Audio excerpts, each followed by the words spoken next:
On a cold winter night, as the city's lights gradually dimmed, I decided to visit an abandoned orphanage, a place that sounded chilling to the bone. Nestled in a dense forest at the edge of the city, this place had long been abandoned and forgotten.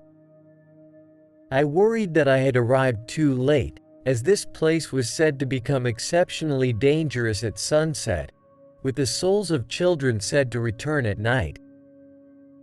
I traversed the eerie woods, getting closer to the decaying structure. Moonlight filtered through the leaves, casting eerie, mottled shadows on the ground. As I entered the orphanage's courtyard, the air was filled with a smell of dampness and decay, sending shivers down my spine. I stepped into the orphanage's hall, where once white walls had turned yellow, and the floor was covered in dust and footprints.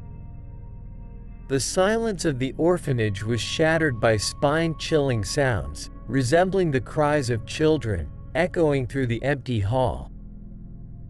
An uneasy feeling settled over me, but I pressed on bravely. Suddenly, a ghostly blue light flickered from the end of a hallway. I couldn't help but follow it, entering the basement of the orphanage. The atmosphere here was even more ominous, with the sound of dripping water from the walls sending shivers down my spine.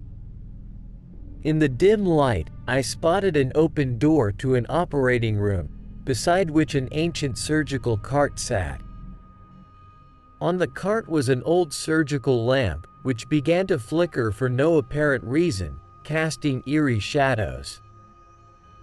I thought to turn and leave, but then I felt a small, icy hand grip mine tightly.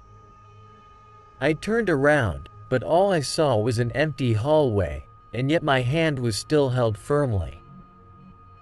A raspy voice whispered in my ear, "You've come too late.